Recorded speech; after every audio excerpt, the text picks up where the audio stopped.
First of all, I would like to say that I keep the same assumption. The ground field is algebraically closed and of characteristic 0.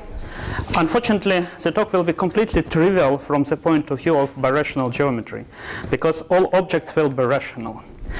But nevertheless, I think that there is something interesting about algebraic monoids, and this is what I'm going to start with. So I would like to recall beautiful general theory of algebraic monoids.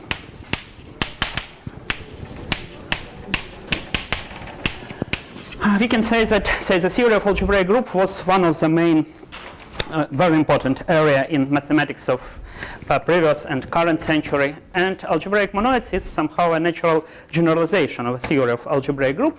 So we consider some, for simplicity, irreducible algebraic variety, and we consider some multiplication map from S times S to S, which we certainly suppose to be a morphism of varieties, and notation will be point AB goes to AB. And certainly we assume that this is associative. So this is a semigroup, and monoids means that we have a unit, so this unit.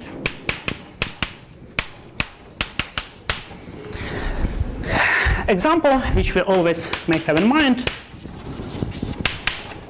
is the case when we take the space of square matrices over K. This is an affine space with a natural multiplication, with matrix multiplication, and this is monoid, but not a group. Okay, so what do we know about monoids in general? First observation is that the subgroup of invertible elements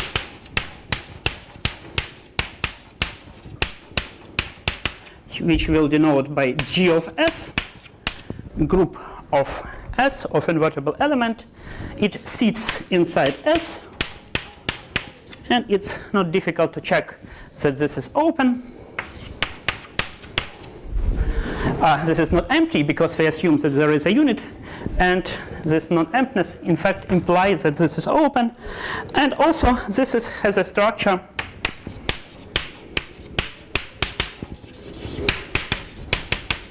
of an algebraic group.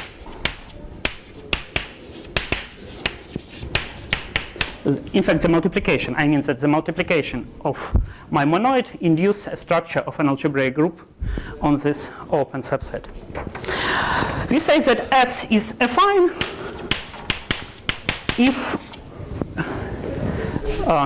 the variety S as an algebraic variety is an affine variety.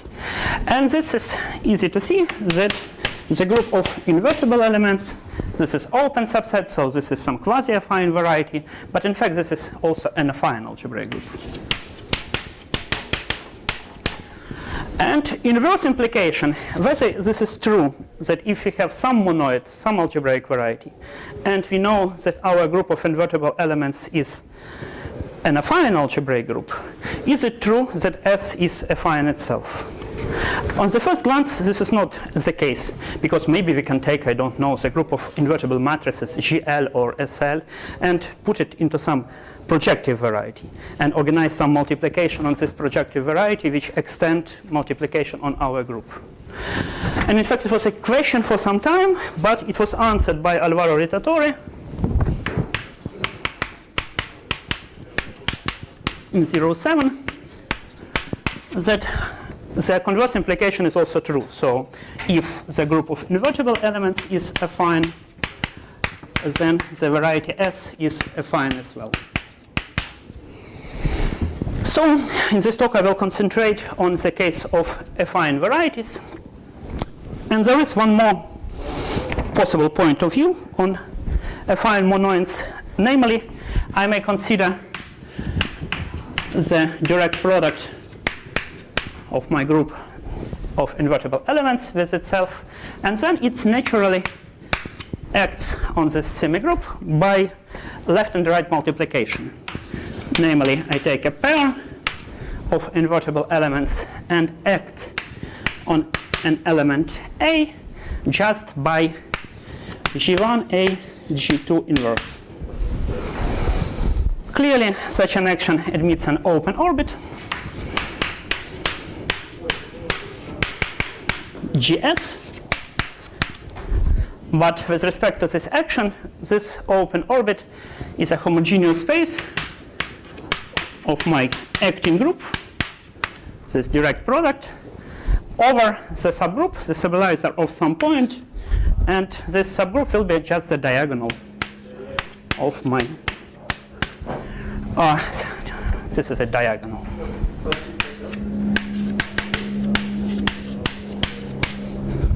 And this observation motivates the following definition. Let me take some affine algebraic group.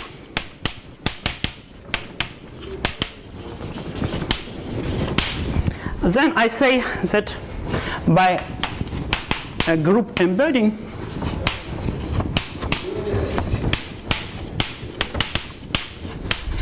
this is an object I defined, we mean an affine reducible variety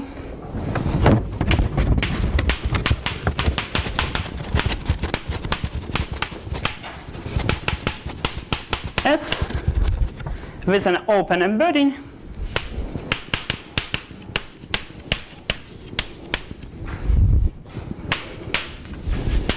of my group inside of S, such that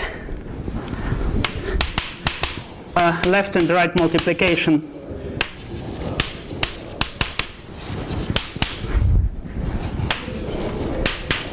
of G on itself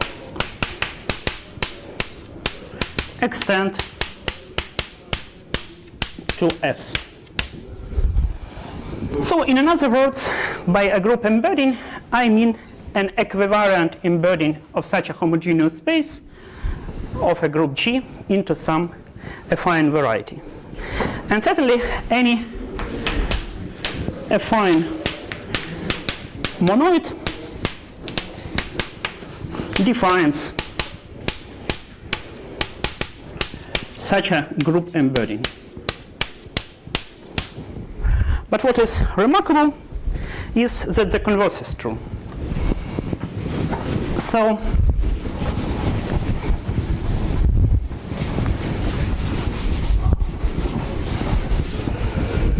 it is not a big theorem, this is maybe a proposition, but nevertheless conversely, for any group embedding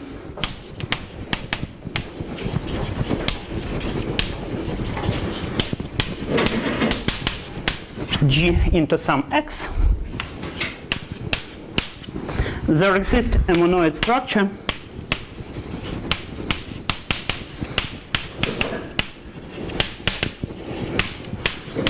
on S such that the group of invertible elements of this S is precisely my group G. So these are two parallel languages. We can speak about multiplication, about monoid structure, and also we can speak about group embedding, by which we mean a group which is embedded as an open subset, and the action can be extended from the right and from the left.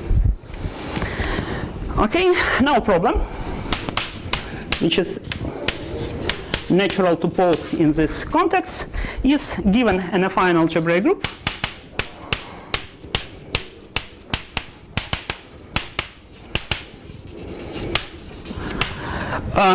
describe all monoids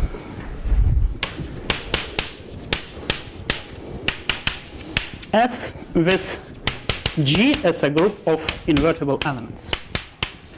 So certainly we want to, if we want to study affine algebraic monoids, we want to describe all of them.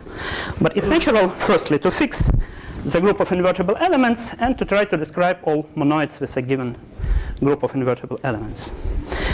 And there are many results. This is a well-developed theory. Important particular case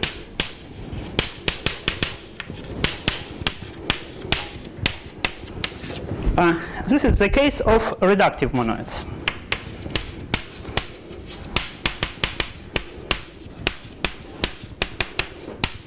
This means that my group G is reductive. And at the very beginning of the theory, it was a nice result due to Waterhouse 82, which says that if G is not just reductive but semi-simple,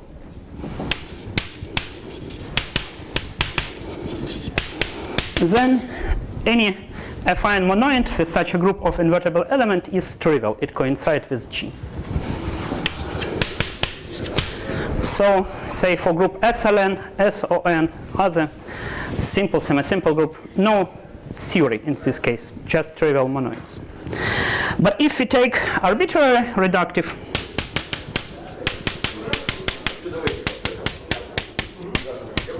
then there is a theory, there is a combinatorial classification of monoids due to Weinberg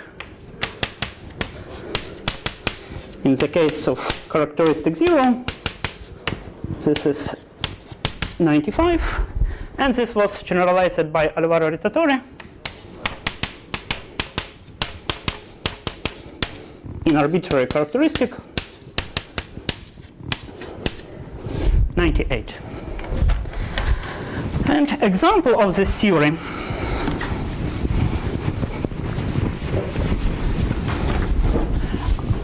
are toric monoids. So, example, this is the case when my group is just an algebraic torus.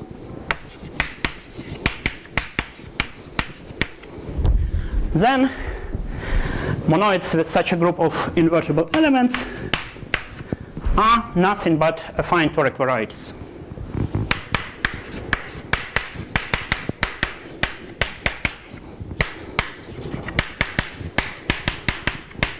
So in this case, theory is very explicit.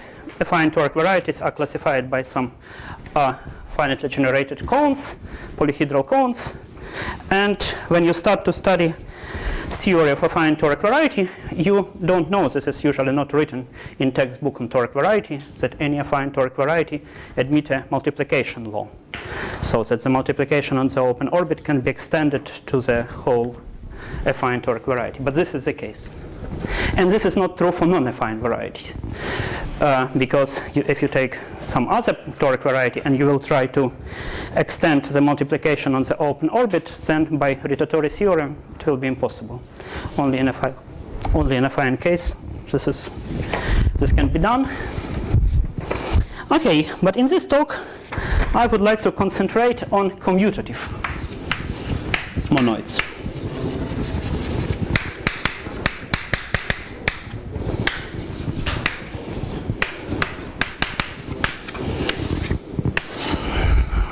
If I assume that my monoid is commutative, this is equivalently to say that the group of invertible elements is commutative affine algebraic group.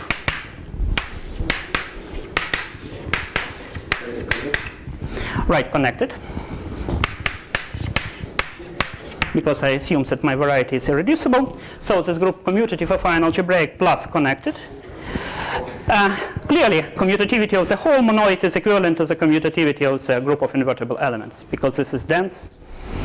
And basic fact from the theory of affine algebraic groups says that all such groups are isomorphic to direct product of one-dimensional group, namely additive group taken direct product of some k copies and multiplicative group. Let me write down here more precisely what I mean.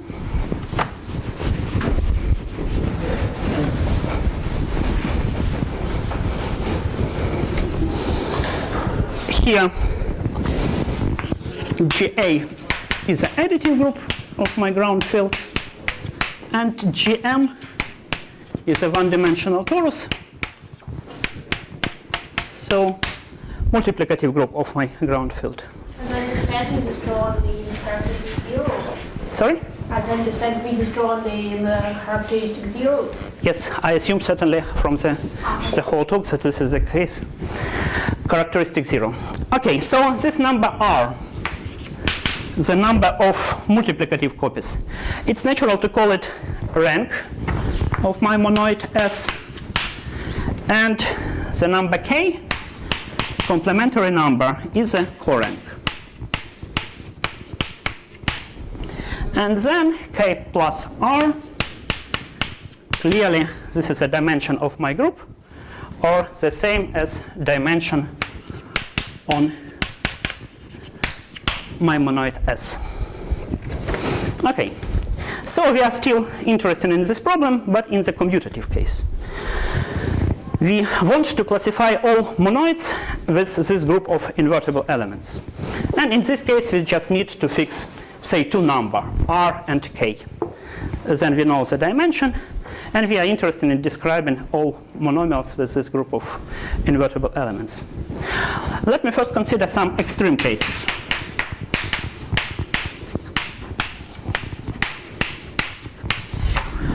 Firstly, assume that K is 0.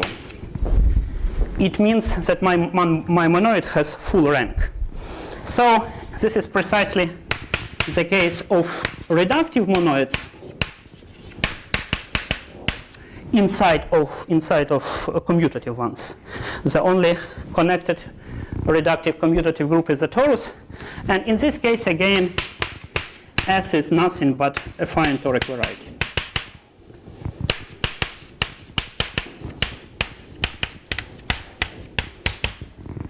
Another extreme case is the case of 0 rank. Then our group is just GA copies, and in this case this is commutative unipotent.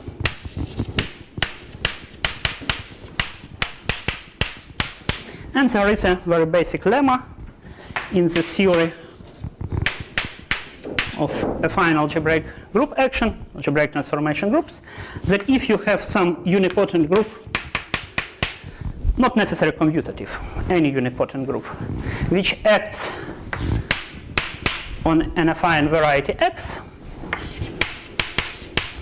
then all G orbits are closed.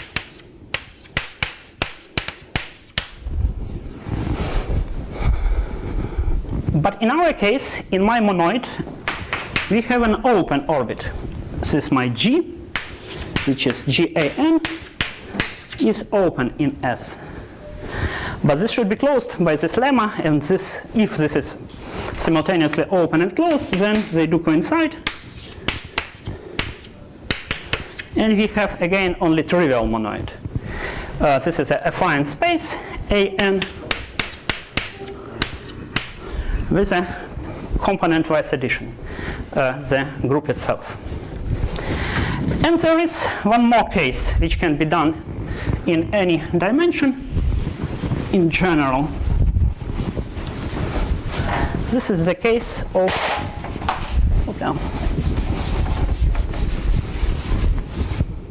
case number 3.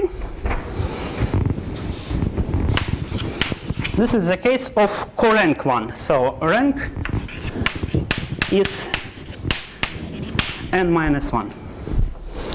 Then, so I would like to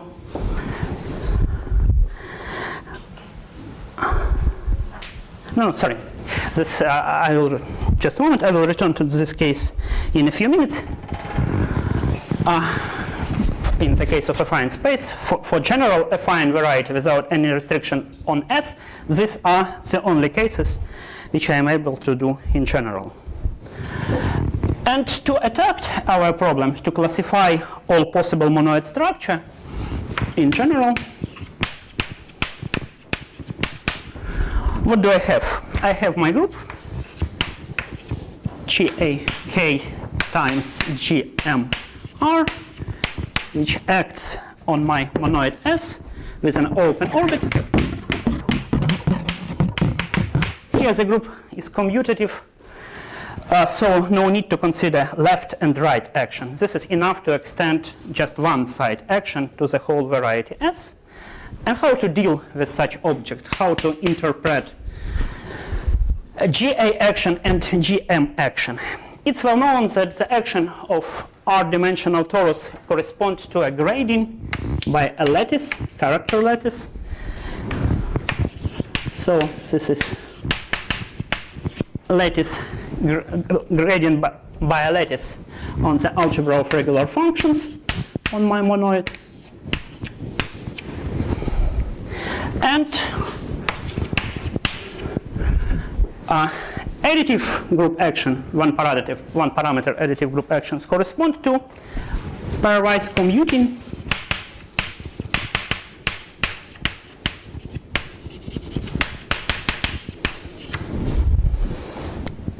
locally nilpotent derivations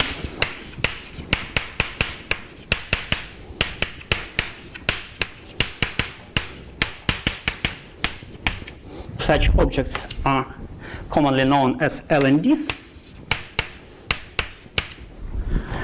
They should, let me denote them, delta 1, delta k. They preserve the grading.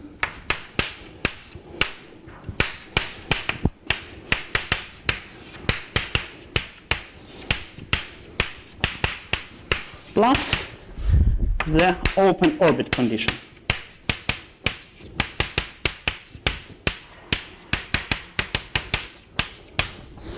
Let me comment a little bit about this, because this is a main working tool for this theory.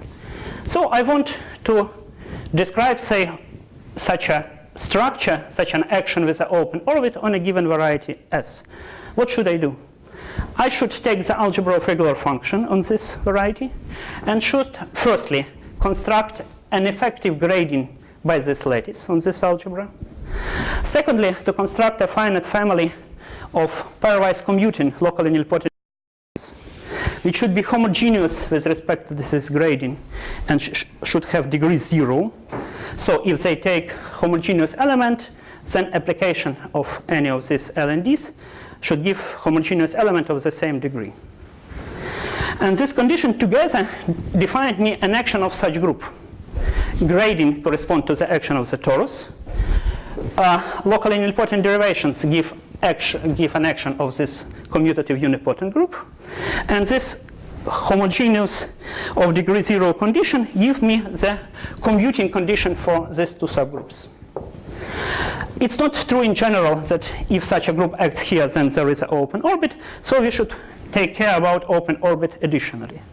But in concrete examples, this is doable, and we can somehow construct such collections which give an open orbit.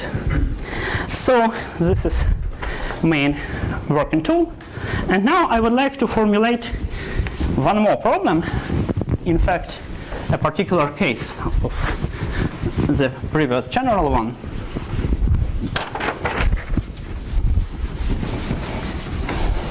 Namely, problem, find all commutative monoid structure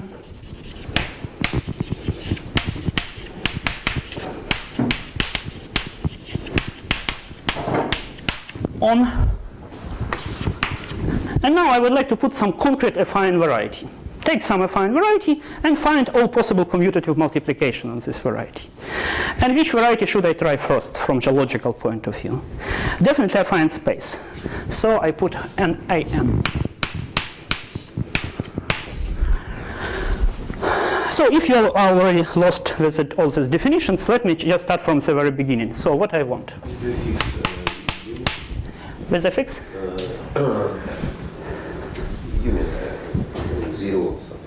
I don't fix anything. I just consider affine space. I consider all possible multiplication, but certainly up to isomorphism of the space. I will identify two structures which are conjugate by an automorphism of my affine space. So what I'm interested in? I'm interested in polynomial maps.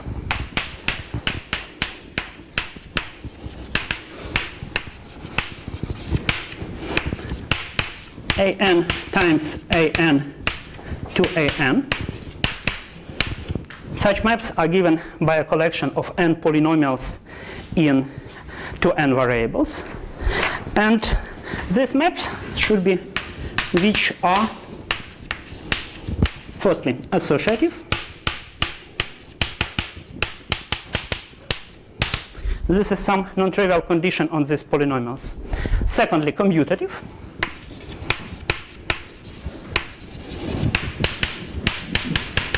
This condition is rather easy to check in concrete examples. And finally, with unit.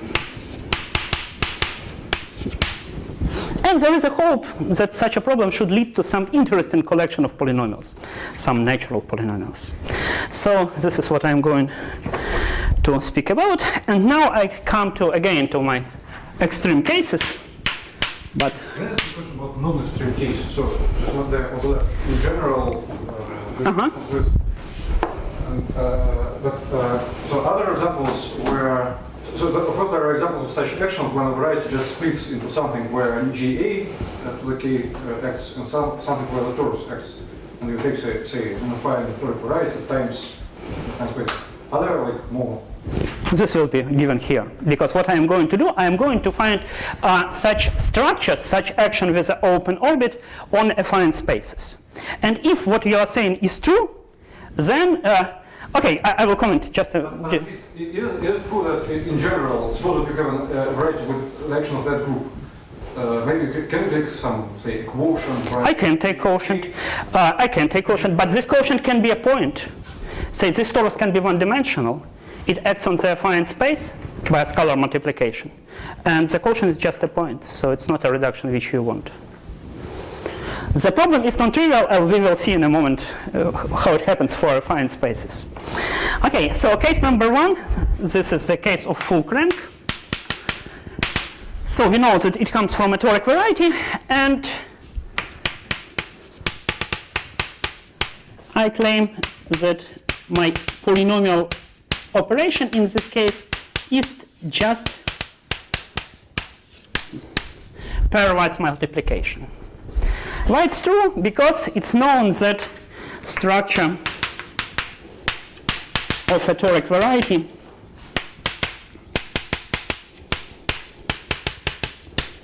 here I should write O on AN, but in fact it's true for any variety, is unique.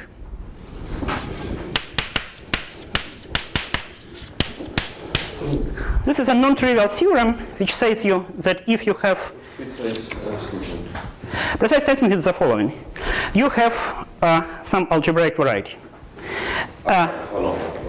Any variety. Maybe other way around. You have two toric varieties. And you know that they are isomorphic as abstract varieties. Then they are isomorphic as toric varieties. So if there is some isomorphism of underlying variety, then this isomorphism can be made equivariant. For complete varieties, this is easy statement, because for complete toric variety, it's known that the automorphism group of complete toric variety is a linear algebraic group. And this statement is exactly the statement that two maximal tori inside of linear algebraic group are conjugate. But if you take arbitrary toric variety, not necessarily complete, then the automorphism group can be huge. Say for affine space, this is a terrible group. But nevertheless, it's true that any two maximal tori in such a group are conjugate. And what's the idea behind it? It was proved by Bertolt in 03 using Cox ring. So some lifting of morphism to Cox ring. For affine space, it can be done simply, but nevertheless, this is true. So my multiplication coming from toric structure is unique, just point-wise multiplication, component-wise. One more extreme case is the case of rank 0.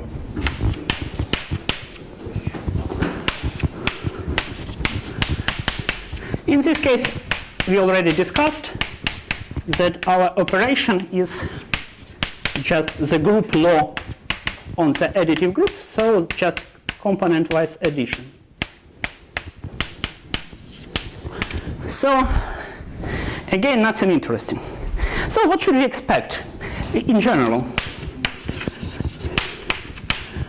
Multiplication should be somewhere multiplication, somewhere addition in suitable coordinates.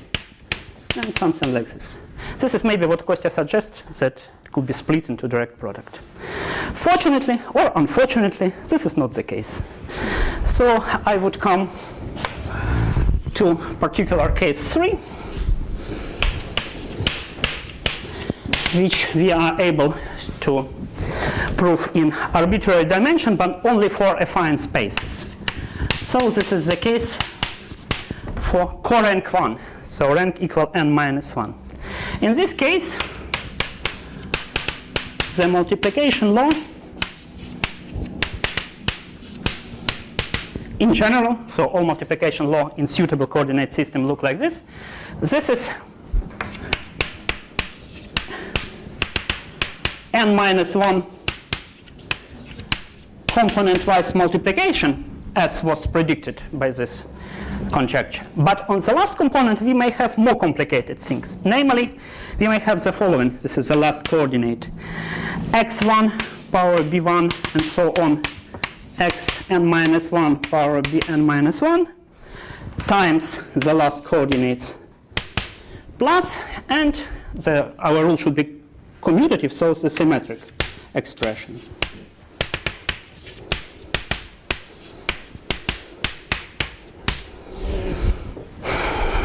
And you can check that this really gives you associative commutative multiplication with unit.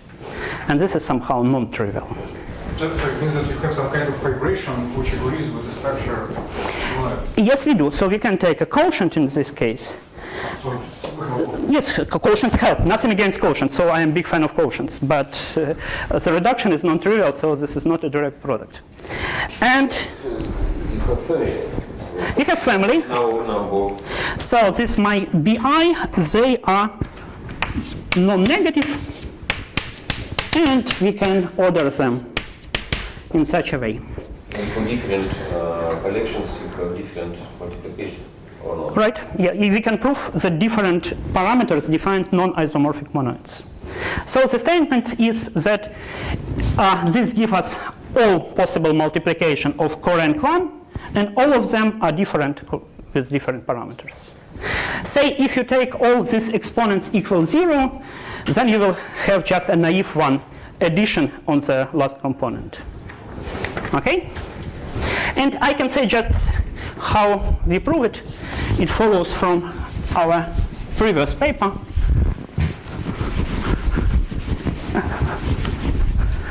So concerning proof of case 3 was our previous paper with Katenkova, where we studied the equivariant embedding of such a homogeneous space of co-rank 1, just one additive group, and n minus 1 dimensional torus inside of some x, open and equivariant. And what we prove that in this case x is toric. By definition, we have only codimension 1 torus action, but it can be extended. So, namely,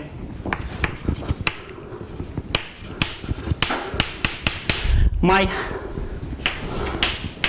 n minus 1 dimensional torus can be extended to some bigger n-dimensional torus, such that this torus acts on x with an open orbit, and this bigger torus normalize my GA subgroup. So there is a semi-direct product which also acts on x. So this GA is a key-normalized subgroup in the group of automorphism. And such subgroups are classified by so-called de Mazur roots.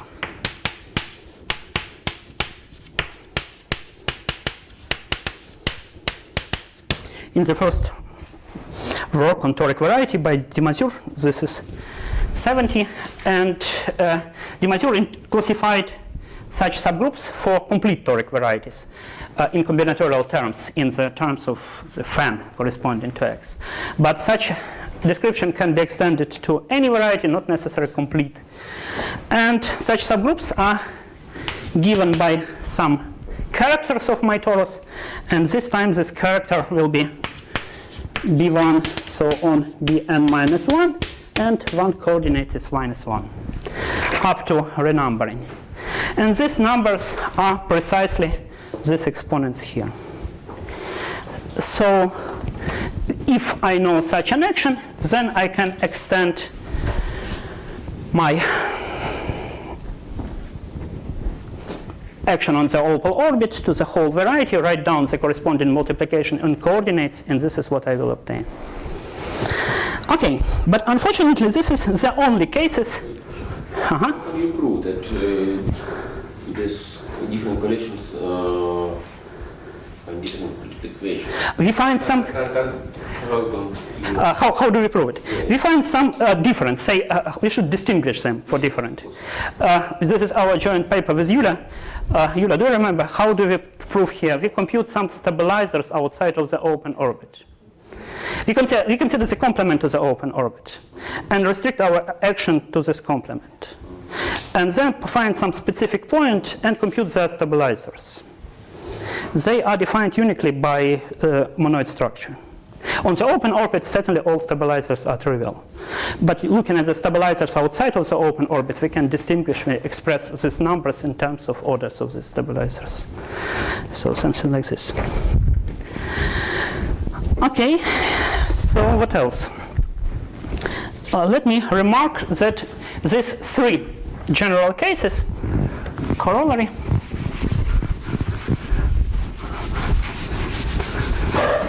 these three general cases. My favorite question.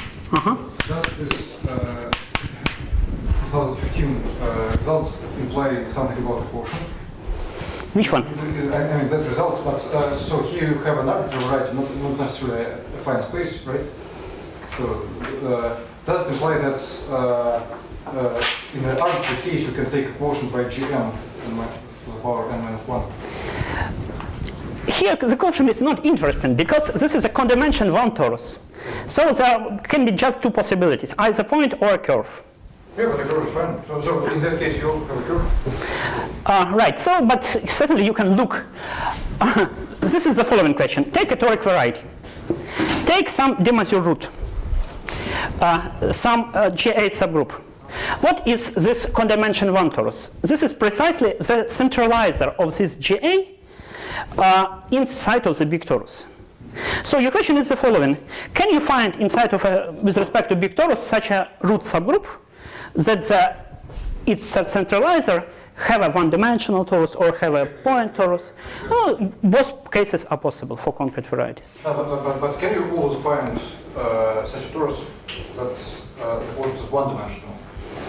I think no. And but I cannot vary this torus. So the classification goes as follows in general. I take any toric variety and take any de Mazur root. And it gives me such an embedding.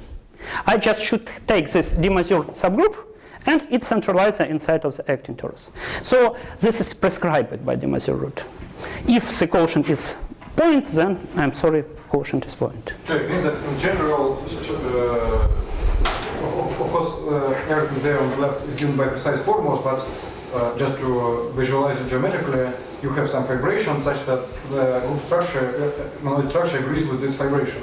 So in general, there may be no such vibration. I mean, if you replace affine space by some other.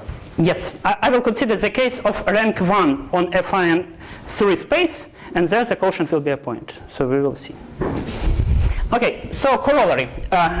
These cases cover all multiplications on A1 and A2.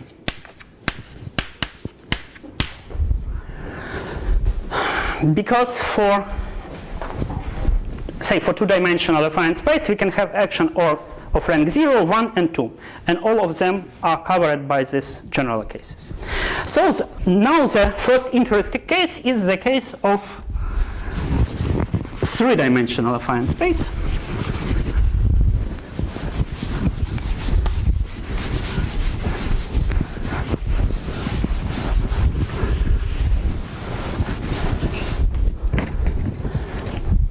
Namely, so let me say this will be a main theorem of this talk.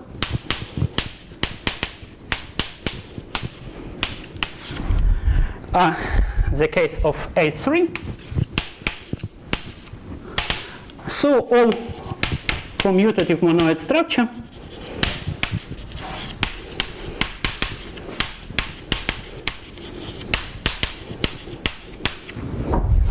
are divided into particular cases of rank 0.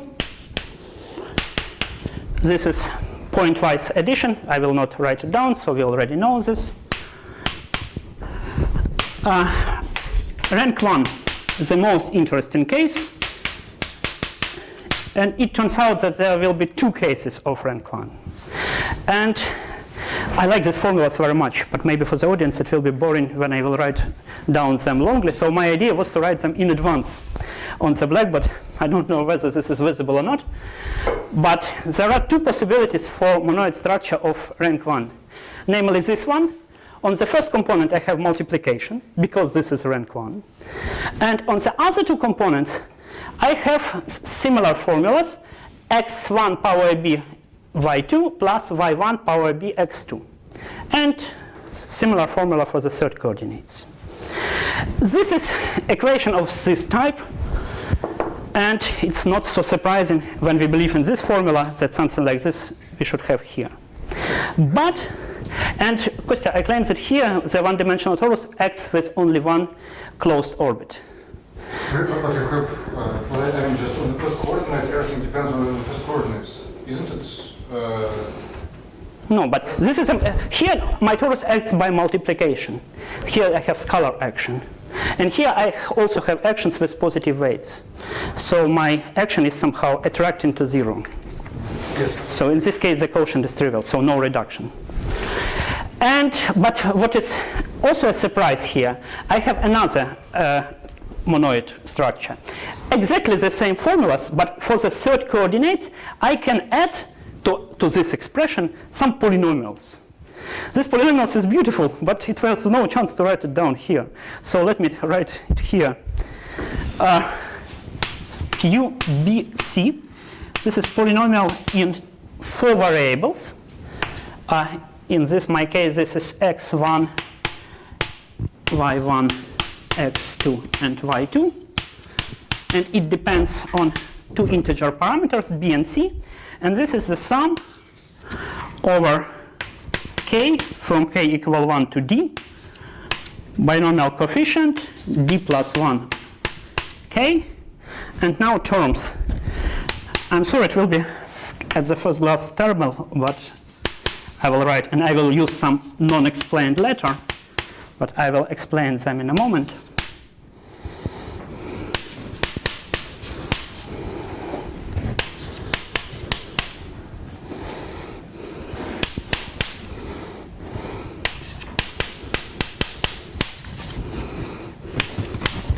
Something like this, where I just divide C by B and I have some residue.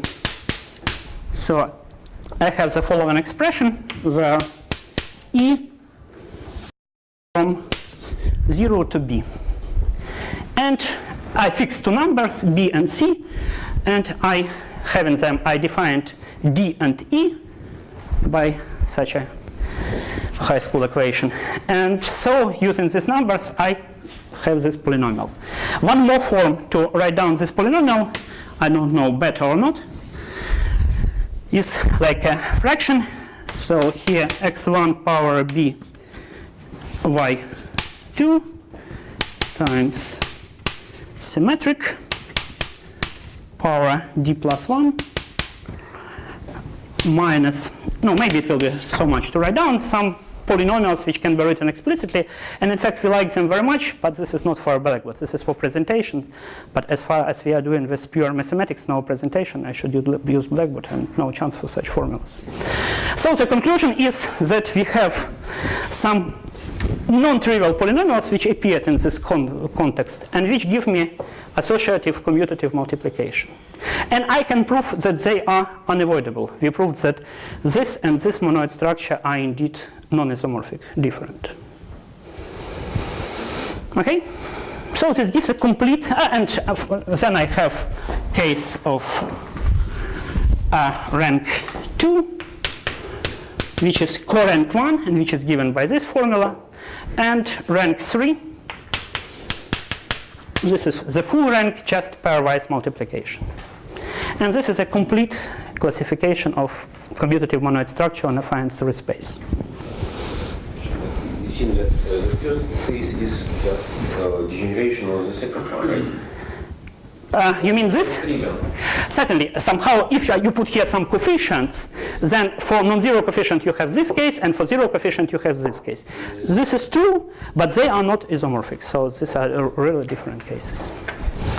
Yes, so the main theorem is formulated, but I still have 15 minutes, so I would like to make some further speculation about commutative monoid structure on affine spaces, namely about higher dimensional spaces.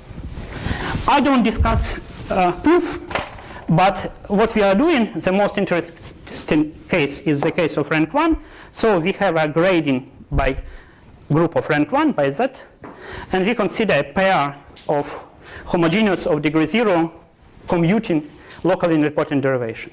And this is just some work to classify such pairs, to check when the corresponding action has an open orbit, so to find these formulas. Some 5-6 pages.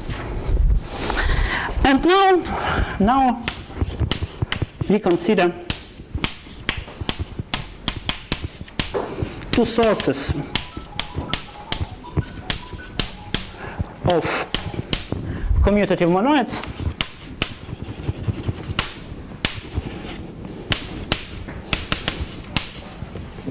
on affine space of arbitrary dimension. How can we construct, maybe not classify, already the case of dimension 3 is rather difficult, so I don't know whether this is reasonable to classify in dimension 4, but some constructions for higher dimensional cases. The first quite obvious idea is to consider finite dimensional commutative algebras.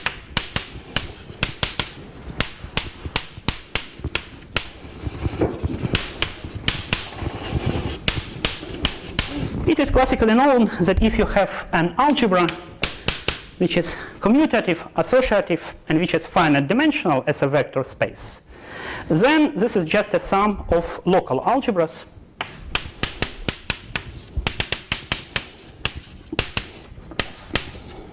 local summands. Okay? And certainly this gives you a monoid, the multiplicative monoid, when we forget about addition and consider just multiplication. And let me call such monoid bilinear monoid.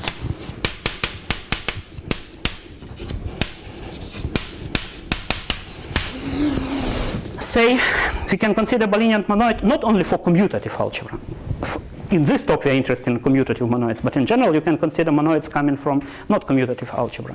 Say when you take our first example, our space of n times n matrices, this is an example of this type. You have an algebra structure on your space, and monoid structure comes from this algebra. Easy proposition for not necessary commutative case.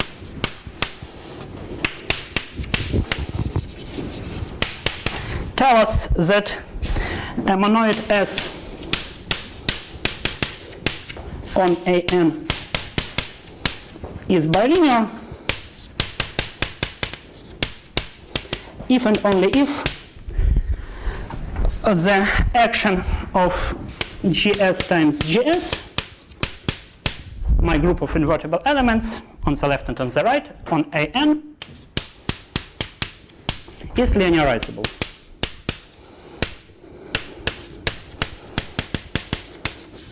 So it's linear in some coordinate system. For reductive groups, this is always the case. For action with an open orbit, any action on a affine space is linearizable. But for non-reductive monoids, this is not always the case. This is quite rare cases. So if you will come through this classification, only few of these examples are bilinear. But for higher dimension, already bilinear monoids are sufficient to show that there are too many of them. Because it's known that for local algebras of dimension starting from 7, there are modular spaces.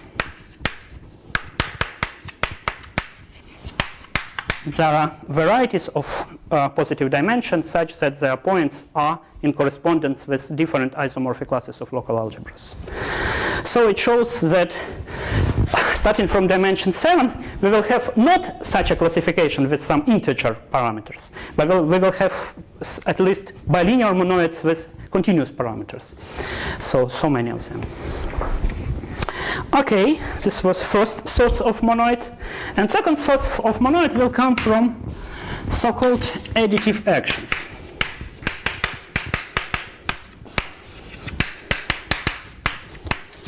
By an additive action, I mean an action of my commutative unipotent group on some variety. Let me assume that this variety is projective for a moment, but we can consider for anyone, such that this action has an open orbit.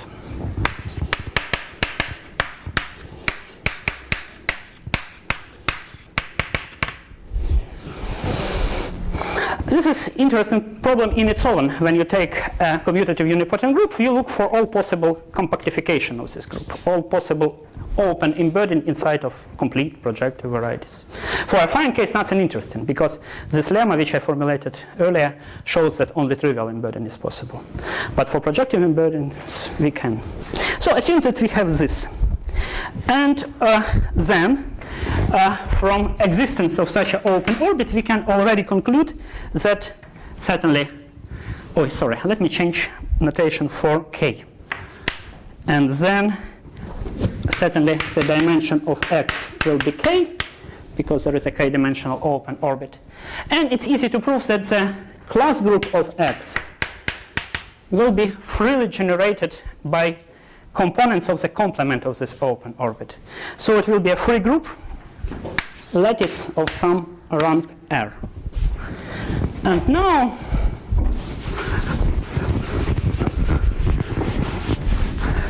let me additionally assume that X is toric.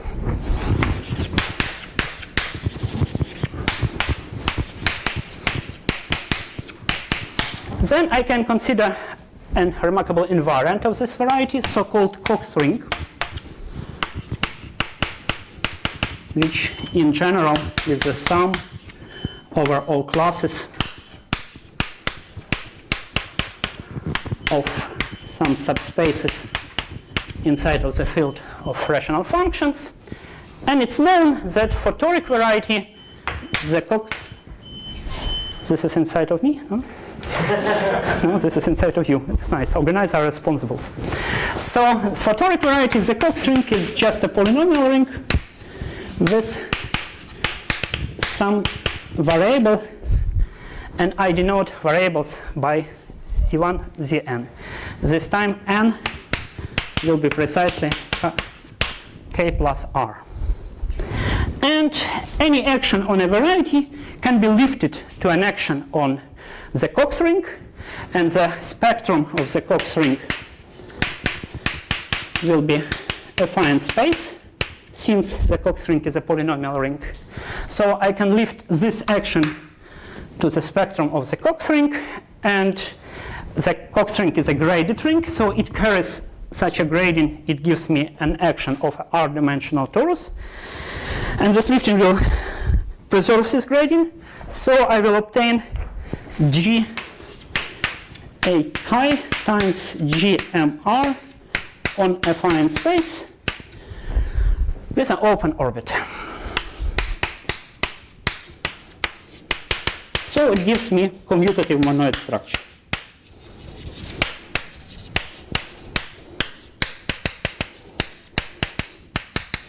So there is some correspondence, not bijection, but some correspondence.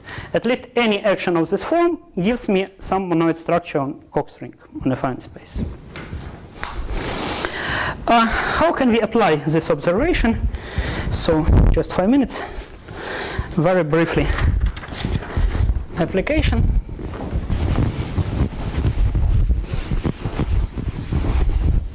In both sides.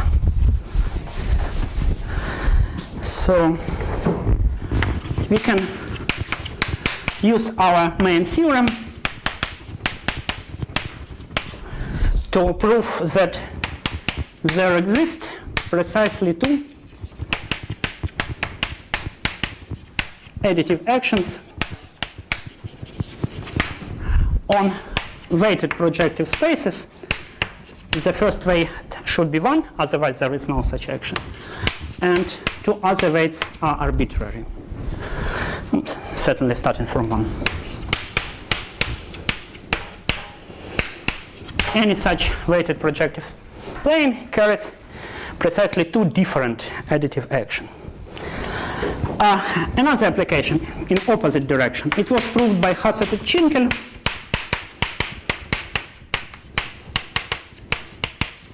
that there are exactly two additive actions on Hirzebruch surfaces with n at least 1 Hirzebruch, and they give the Cox ring for Hirzebruch will be 4-dimensional, so they give two monoid structure on 4-dimensional affine space. So this is the case where we don't have classification, but nevertheless we have some beautiful examples. And in fact, they are not two, they are infinitely many, because they depend on this parameter n of the Hirzebruch surface. So we can construct many multiplication starting from such geometric construction action on Hirzebruch surfaces. And in last 2 minutes, I would like to say some facts about Structure Theorem. This is well-known facts. This is not new results, what I'm going to say now. But it's not easy to find some statements about general monoids in the literature, so some structures.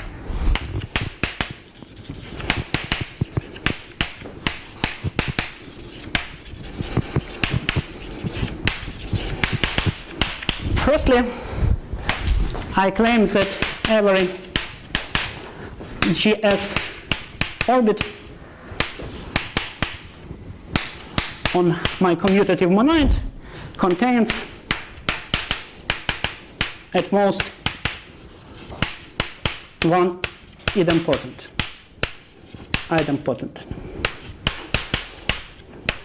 Such an element which coincides with a square.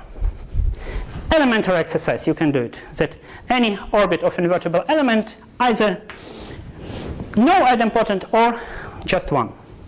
And when such an idempotent exists, the following conditions are equivalent. So an orbit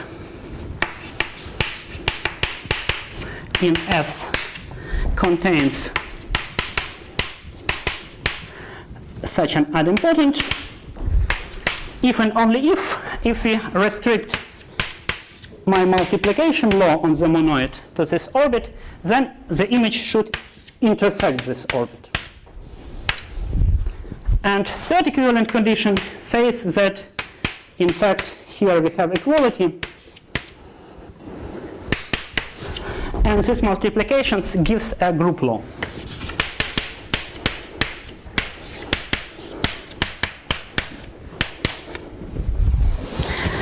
And such elements we called group-like.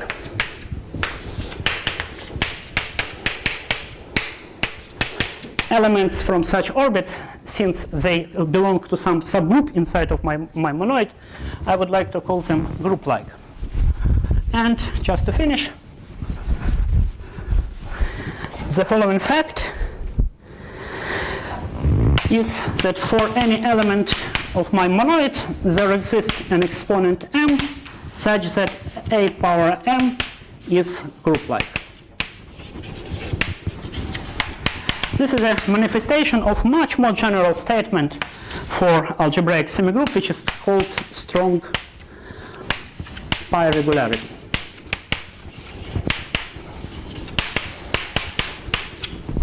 But for commutative monoids, it sounds like this.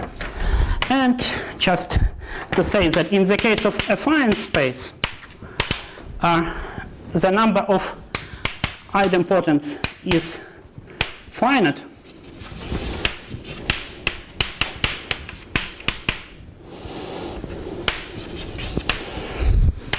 But numbers of orbits may be infinite.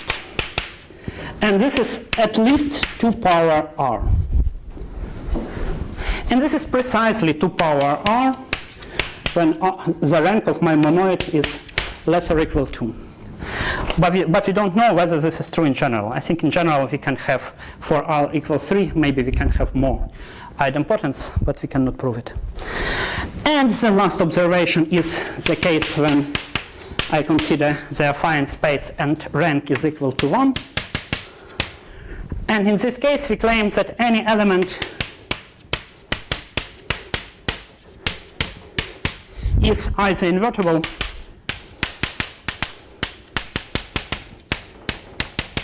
or nilpotent.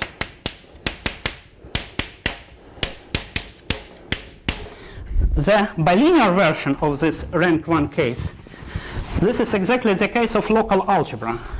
For local algebra, as we know, this is a direct sum of the ground field and unique maximal ideal, and this maximal ideal consists of nilpotents. So in this case, any element is either invertible or nilpotent. And this is a generalization, not only for local algebras, but for any monoids of rank 1, any elements is either invertible or sum its power is 0. I'm very sorry. Thank you very much.